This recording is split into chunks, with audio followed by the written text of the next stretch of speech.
রহমান রহিম। সুপ্রিয় শিক্ষার্থী, আশা করি তোমরা ভালো এবং সুস্থ আছো।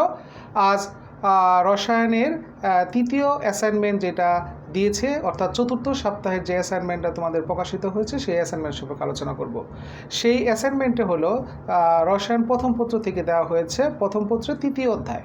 তাহলে তৃতীয় যে অ্যাসাইনমেন্টটা সেটা হচ্ছে রসায়ন প্রথম পত্রের তৃতীয় অধ্যায় থেকে দেওয়া হয়েছে। সেজন্য তোমরা একটু খেয়াল রাখবা, চতুর্থ সপ্তাহের অ্যাসাইনমেন্ট হলো অ্যাসাইনমেন্ট নাম্বার 3। তাহলে আমরা দেখো, আমরা এখানে একটু বোর্ডে যাই, একটু দেখিয়ে দিই। রসায়ন অ্যাসাইনমেন্ট 3, সপ্তাহ চতুর্থ, অ্যাসাইনমেন্ট হলো 3। তাহলে এই অ্যাসাইনমেন্টটা করা হয়েছে রসায়ন প্রথম পত্রের তৃতীয় অধ্যায় সম্পর্কে। তাহলে শিরোনামটা কি? প্রথমে আমরা শিরোনামটা দিব মৌলসমূহের শ্রেণীবিভাগ ও পর্যায়ভিত্তিক ধর্ম। এই অংশটা অনেকটা বড়, অর্থাৎ থিওরিটিক্যাল অংশ, সেজন্য তোমাদেরকে অনেক কিছু লিখতে হবে। এইটা তোমাদের আগে সবার প্রথম মাথায় রাখতে হবে যে এই অ্যাসাইনমেন্টটা করার সময় অবশ্যই অনেক তথ্যবহুল থাকতে হবে, যেন উত্তরটা যথাযথ হয়। সেই আঙ্গিকে আমি ফার্স্ট টু লাস্ট তোমাদেরকে দেখিয়ে দিচ্ছি যে কিভাবে তুমি প্রত্যেকটা প্রশ্নের উত্তর সুন্দরভাবে 100% কারেক্ট উত্তরটা দিতে পারো। সেজন্য তোমাদেরকে অবশ্যই মনোযোগ সহকারে ভিডিওটি দেখতে হবে এবং অবশ্যই লাইক, কমেন্ট, শেয়ার করবে। আমি চলো শুরু করি। আমাদের আজকের অ্যাসাইনমেন্টের ক নং প্রশ্নে দেওয়া ছিল কি সেই জিনিসটা আমরা একটু দেখব। তাহলে ক নং প্রশ্নের মধ্যে তোমাদের আরেকবার একটু বলে দিই, অবশ্যই যে খাতায় তোমরা লিখবে শিরোনামটা অবশ্যই সুন্দর করে লিখবে মৌলসমূহের শ্রেণীবিভাগ ও পর্যায়ভিত্তিক ধর্ম। তাহলে ক নং প্রশ্নের মধ্যে রয়েছে ইলেকট্রন বিন্যাসের ভিত্তিতে পর্যায় সারণীর মৌলসমূহের শ্রেণীবিভাগ বর্ণনা। অবশ্যই এটা সবাই তোমরা লিখবে, ইলেকট্রন বিন্যাসের ভিত্তিতে পর্যায় সারণীর মৌলসমূহের শ্রেণীবিভাগ বর্ণনা। তাহলে এই বর্ণনার ভিতরে আমরা কি কি দিব, সেই বর্ণনার মধ্যে তোমাকে অবশ্যই থাকতে হবে উদাহরণসহ S, P, D, F block মৌলসমূহের বর্ণনা। অবশ্যই আমরা S block, P block, D block এবং এফ ব্লক মৌলসমূহ ব্যাখ্যা করব। এবং এস ব্লক মৌলের মধ্যে কি কি আমাদের থাকতে হবে, এস ব্লক মৌলের সংখ্যা আমাদের দিতে হবে। এস ব্লক মৌলের সংখ্যা হলো আমাদের 14টি। এস ব্লক হলো 14টি মৌল, আমরা এই সংখ্যাটা দিব। এস ব্লক মৌলের সংখ্যা 14টি দিলাম। 1 এবং 2 এই নং গ্রুপের মৌলসমূহের নামের ব্যাখ্যা করব ইলেকট্রন বিন্যাস দিয়ে, অর্থাৎ এস ব্লক মৌলের গ্রুপের এস ব্লক মৌলের ব্লকের যে মৌলগুলো রয়েছে, এই এস ব্লক ব্লকের মৌলগুলো 14টি। এই 14টির মধ্যে দুইটা গ্রুপে তাদেরকে বিভক্ত করা হয়েছিল, 1A এবং 2A, অথবা 1 এবং 2 নং গ্রুপের। এই মৌলগুলোর সম্পর্কে আমরা ইলেকট্রন বিন্যাসের ভিত্তিতে ব্যাখ্যা করে দিব এবং এদেরকে আমরা ক্ষার ধাতু এবং মৃৎক্ষার ধাতু বলা হয়। এই ব্যাখ্যাটা অবশ্যই আমরা এখান থেকে করে দিব। তাহলে আর সাথে আমরা এই এস ব্লক মৌলসমূহের তাদের বৈশিষ্ট্যগুলো দিব। তাহলে আমাদের এস ব্লক মৌলের ব্যাখ্যা হয়ে যাবে।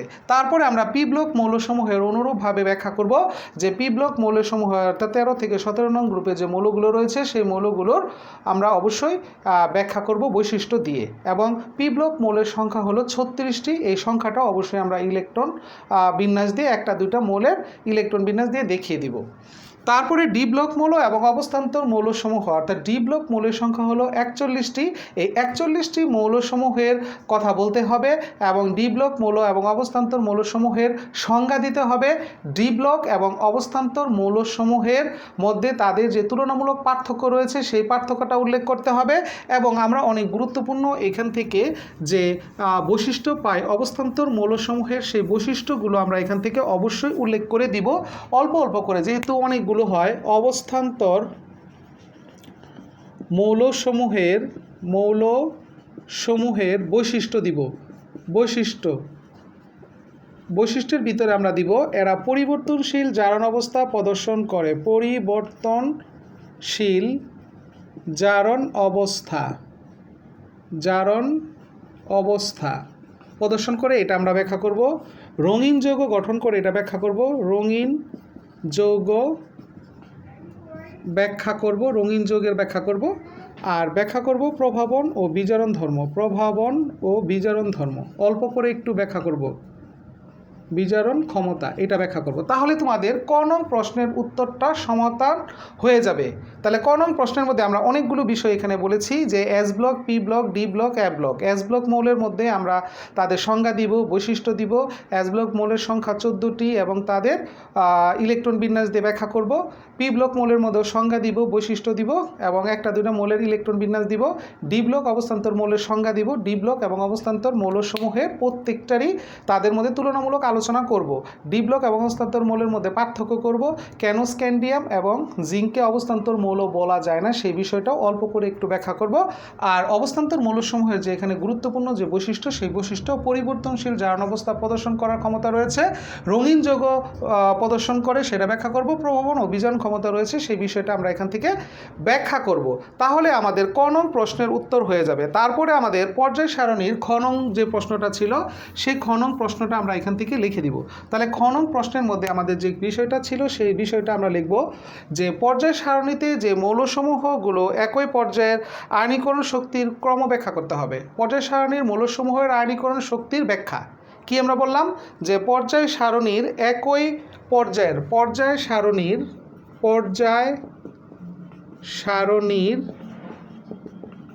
একই পর্যায়ের খেয়াল করো আমাদের কি বলছি, পর্যায় সারণীর একই পর্যায়ের মৌলসমূহের আয়নীকরণ শক্তির ক্রম ব্যাখ্যা করো। আয়নীকরণ শক্তির ব্যাখ্যা। তাহলে দেখো এখানে অনেক বড় একটা লাইন, আমরা এখান থেকে অবশ্যই জানো জিনিসটাকে খেয়াল করি। আয়নীকরণ শক্তির পরিবর্তনটা আমরা এখানে লিখে দিতে পারি পরিবর্তন ব্যাখ্যা। তাহলে এখানে তোমাকে দেখো অনেক বড় একটা টাইটেল, যেহেতু তোমাদের অনেক বড় এখানে ব্যাখ্যামূলক প্রশ্ন, মানে আমরা আগে বলেছি যে ব্যাখ্যামূলক প্রশ্ন এখানে সবগুলো দেওয়া হয়েছে, সেই জন্য তোমাকে অনেক কিছু এখান থেকে খেয়াল করতে হবে। তাহলে এখানে পর্যায় সারণীর একই পর্যায়ের মৌলসমূহের আয়নীকরণ শক্তির ব্যাখ্যা, এখানে মেনলি হচ্ছে তোমার দ্বিতীয় পর্যায়ে যে মৌলগুলো রয়েছে, দ্বিতীয় পর্যায়ের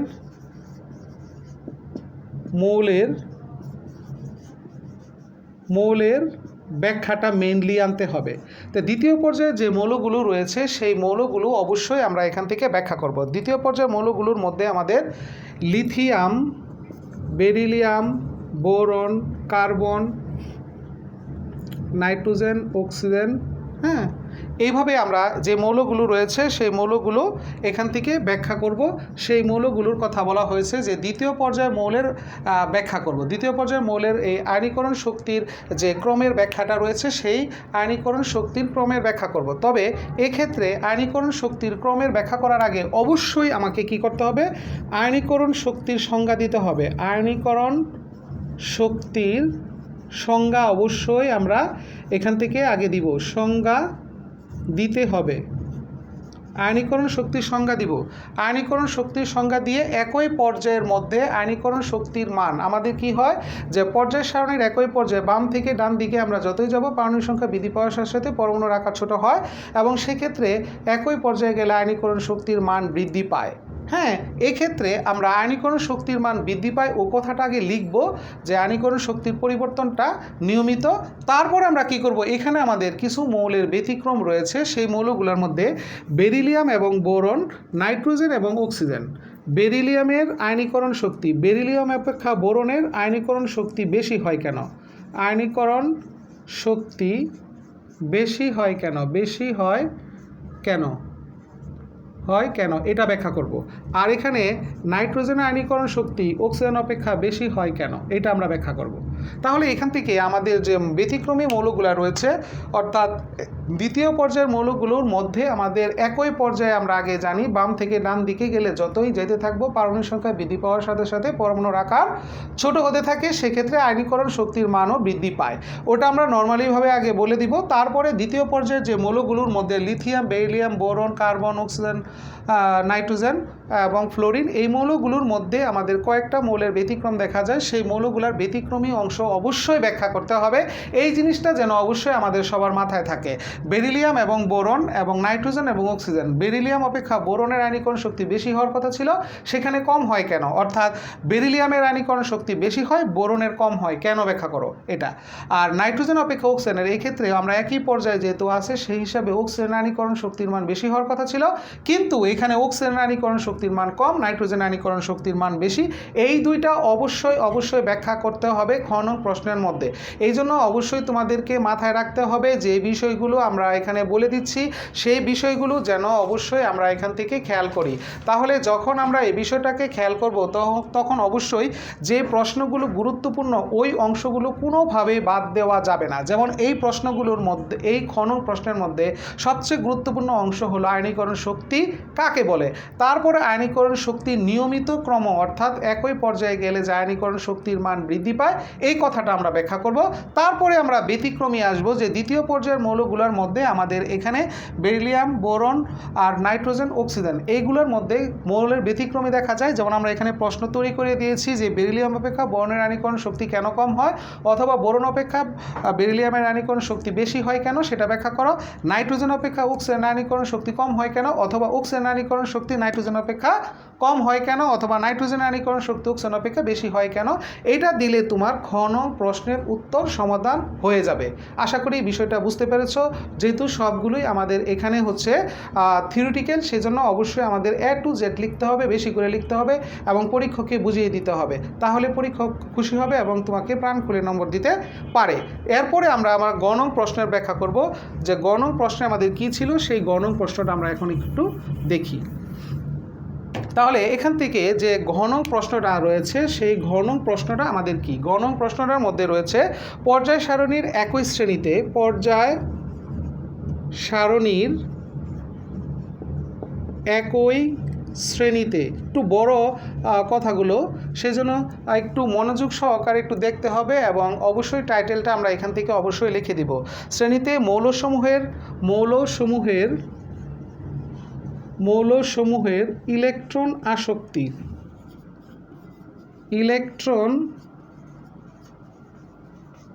খেয়াল করো একটু যে অনেক বড় আইটেম হলেও তোমাদেরকে একটু লিখতে হবে, কারণ কিছু করার নাই, কারণ অনেক বড়, সেজন্য ইলেকট্রন আসক্তির পরিবর্তন ব্যাখ্যা করতে হবে। তাহলে ইলেকট্রন আসক্তির পরিবর্তন, তাহলে দেখো এখানে মেইনলি কথা হচ্ছে যে পর্যায় সারণীর একই শ্রেণীতে মৌলসমূহের ইলেকট্রন আসক্তির পরিবর্তনের ব্যাখ্যা। তাহলে ইলেকট্রন আসক্তির পরিবর্তনের ব্যাখ্যার ভিতরে অবশ্যই তোমার প্রথম যে জিনিসটা করতে হবে সেটা হচ্ছে আমরা আগে ইলেকট্রন আসক্তির সংজ্ঞা দিব। ইলেকট্রন আসক্তির সংজ্ঞা দিব, ইলেকট্রন আসক্তি কাকে বলে এটা দিব, আগে সংজ্ঞা দিবে। তারপরে আমরা দিব হচ্ছে যে একই শ্রেণীতে গেলে যে ইলেকট্রন আসক্তির মান বৃদ্ধি পায়। একই শ্রেণীতে ইলেকট্রন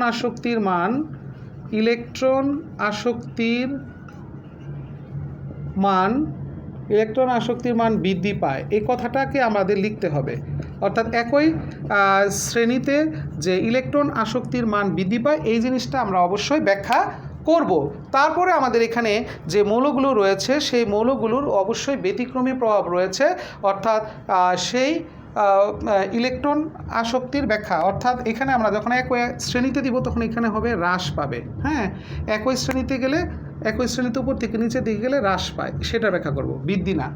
একই শ্রেণীতে ইলেকট্রন আসক্তির মান হ্রাস পায়, এটা আমরা ব্যাখ্যা করব নিয়মিত, এবং এদের মধ্যে ব্যতিক্রমী রয়েছে সেইগুলো কি। তাহলে একই শ্রেণী বলতে আমাদের এখানে বলা হয়েছে ফ্লোরিন, ক্লোরিন, ব্রোমিন, আয়োডিন, অ্যাস্টেটিন। তাহলে এইগুলোর মধ্যে উপর থেকে আমরা নিচের দিকে যতই যাব পারমাণবিক সংখ্যা বৃদ্ধি পাওয়ার সাথে সাথে পরমাণুর আকার বড় হয়, এবং সেক্ষেত্রে দেখা যায় নতুন ইলেকট্রন সংযোজন করে ঋণাত্মক আয়নে পরিণত হওয়া সহজ হয় বলে সেখানে ইলেকট্রন আসক্তির মানটা কমে যায়। এই জিনিসটা আমরা প্রথমে ব্যাখ্যা করে নিব। হ্যাঁ, সেজন্য একই শ্রেণীতে গেলে ইলেকট্রন আসক্তির মান হ্রাস পায় এই কথাটাকে আমরা এখানে প্রথমে ব্যাখ্যা করে নিব। তারপরে যে আমাদের 17 নং গ্রুপের যে মৌলগুলো রয়েছে ফ্লোরিন, ক্লোরিন, ব্রোমিন, আয়োডিন, অ্যাস্টেটিন, এদের মধ্যে আমাদের নিয়মিত ক্রমের মধ্যে এখানে দেখা যায় একটু পরিবর্তন দেখা যায়। অর্থাৎ এই ফ্লোরিন এবং ক্লোরিনের মধ্যে ইলেকট্রন আসক্তির মান ক্লোরিনের বেশি হয়। ফ্লোরিন অপেক্ষা ক্লোরিনের ইলেকট্রন আসক্তি বেশি হয়, এটার ব্যাখ্যা করতে হবে।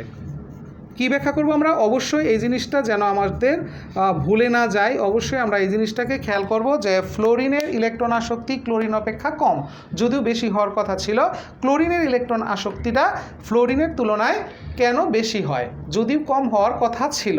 তাহলে আমরা একই শ্রেণীতে জানি উপর থেকে নিচের দিকে পারমাণবিক সংখ্যা বৃদ্ধি পাওয়ার সাথে সাথে পরমাণুর আকারটা বড় হতে থাকে, সেজন্য নতুন ইলেকট্রন সংযোজন করা সহজ হয়ে যায়, সেজন্য ইলেকট্রন আসক্তির মান কমে যায়। কিন্তু সেই হিসেবে ক্লোরিনের ইলেকট্রন আসক্তির মান কম হওয়ার কথা ছিল, ফ্লোরিনেরটা বেশি হওয়ার কথা ছিল, কিন্তু দেখা যায় ক্লোরিনের ইলেকট্রন আসক্তির মান বেশি হয় এবং ফ্লোরিনেরটা কম হয়। কেন? ফ্লোরিন পরমাণুর আকার হলো অস্বাভাবিকভাবে ক্ষুদ্র, এত ক্ষুদ্র যে 0.09 ন্যানোমিটার, সেটা আমরা অবশ্যই ব্যাখ্যা করব। এবং ক্লোরিনের ইলেকট্রন আসক্তির মান বেশি, তাদের মধ্যে এই ইলেকট্রন আসক্তির মান পরমাণুর আকারের উপরে মেইনলি ভিত্তি করে করা হয়েছে এবং সহজেই নতুন ইলেকট্রন সংযোজন করা একজনের কষ্টকর হয়, একজনের সহজতর হয়, সেই জন্য ইলেকট্রন আসক্তির মান দেখা যায় ফ্লোরিন অপেক্ষা ক্লোরিনের মানটা বেশি হয়। এবং অবশ্যই আমরা এখান থেকে ইলেকট্রন আসক্তির মানটা দিয়ে দিব এবং ফ্লোরিনের ক্ষেত্রে আমরা ইলেকট্রন আসক্তির মান পাবো -333 কিলো জুল পার মোল, এই মানটাকে অবশ্যই আমরা এখান থেকে ব্যাখ্যা করব। আর ক্লোরিনের ক্ষেত্রে ইলেকট্রন আসক্তির মান দিব 348 কিলো জুল পার মোল, এই জিনিসটা আমরা এখান থেকে দিয়ে দিব। তাহলে আমাদের ঘন প্রশ্নের উত্তরে যে প্রশ্নটা ছিল সেগুলো সঠিক সমাধান তুমি পেয়ে যাবে এবং সঠিকভাবে লিখতে পারবে। তাহলে এখান থেকে আমাদের মেইনলি বিষয় হচ্ছে যে ইলেকট্রন আসক্তির প্রথমে আমরা সংজ্ঞা দিব, ইলেকট্রন আসক্তির নিয়মিত একই শ্রেণীতে গেলে যে হ্রাস পায় সেটার ব্যাখ্যা করব, এবং সেক্ষেত্রে তাদের মধ্যে যে ব্যতিক্রমী ব্যাখ্যা রয়েছে, অর্থাৎ ফ্লোরিন অপেক্ষা ক্লোরিনের ইলেকট্রন আসক্তি কেন বেশি হয় সেটার ব্যাখ্যা করব। এবং এই মানগুলো অবশ্যই যেন আমাদের উল্লেখ থাকে, সেই বিষয়গুলো আমাদেরকে খেয়াল রেখে এই গণ প্রশ্নের উত্তরটাকে আমাদের সঠিকভাবে লিখতে হবে। আশা করি তোমরা গণ প্রশ্নের সঠিক সমাধান পেয়েছ। এখন আমরা ঘন প্রশ্নে যাব।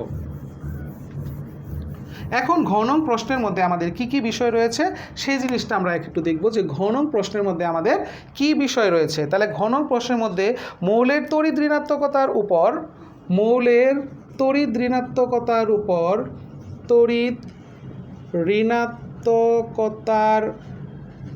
উপর এখানে আমাদের অনেকগুলো নিয়ামক রয়েছে, সেই নিয়ামকের কথা ব্যাখ্যা করা হয়েছে। বিভিন্ন নিয়ামকের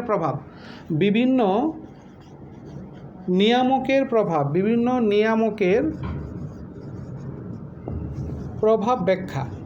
তাহলে দেখো একটু আমাদের যে প্রশ্নটা দেয়া ছিল সেই প্রশ্নটা আসলে কি, মৌলের তড়িৎ ঋণাত্মকতার উপর বিভিন্ন নিয়ামকের প্রভাব ব্যাখ্যা। এখানে আসলে নিয়ামকের প্রভাব ব্যাখ্যা করতে বলা হলেও প্রথমে আমরা কি করব যে এখানে তড়িৎ ঋণাত্মকতা বা ইলেকট্রোনেগেটিভিটির আগে সংজ্ঞাটা দিব।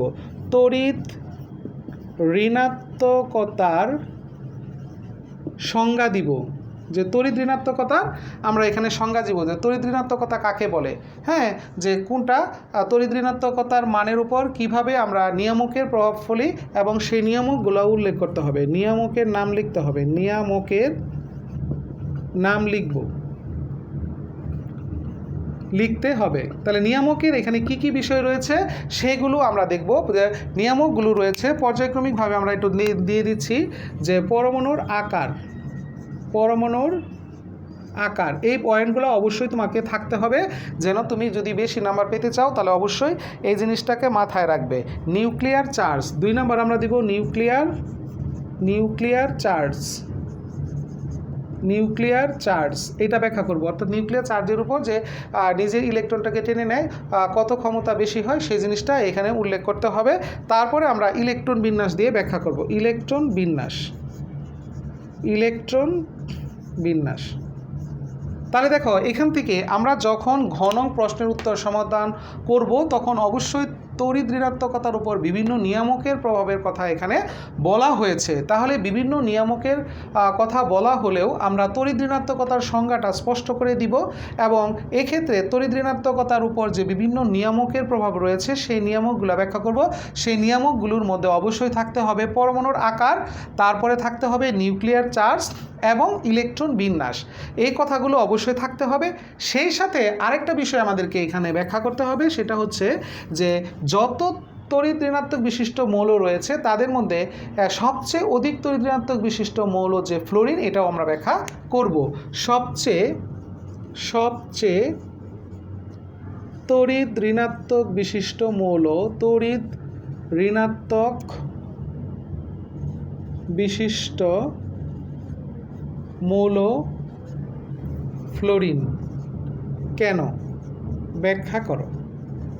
তাহলে আমরা এখানে দেখো কি বলেছি, যে এখানে তড়িৎ ঋণাত্মকতার সংজ্ঞা দিব, বিভিন্ন নিয়ামক নিয়ে আসবো, যে বিভিন্ন নিয়ামকের মধ্যে হচ্ছে পরমাণুর আকার, নিউক্লিয়ার চার্জ, ইলেকট্রন বিন্যাস, এইগুলো দিয়ে বিস্তারিত ব্যাখ্যা করব। এবং সবচেয়ে অধিক তড়িৎ ঋণাত্মক বিশিষ্ট মৌল হচ্ছে ফ্লোরিন। কেন ফ্লোরিন অধিক তড়িৎ ঋণাত্মক বিশিষ্ট মৌল, এই জিনিসটা যেন অবশ্যই আমাদের সঠিকভাবে ব্যাখ্যা করা হয়, সেই জিনিসটা অবশ্যই আমাদেরকে মাথায় রাখতে হবে। তাহলে আমাদের এই প্রশ্নটা সঠিকভাবে লেখা হবে। তাহলে আশা করি তোমরা এই যে রসায়নের প্রথম পত্রের যে তৃতীয় অ্যাসাইনমেন্ট দেওয়া হয়েছে তোমরা সঠিকভাবে বুঝতে পারলে, এবং খাতায় A to Z এভাবে লিখবে। আশা করি তোমরা আশানুরূপ ফল পাবে। তোমরা ভালো এবং সুস্থ থাকো। আল্লাহ হাফেজ।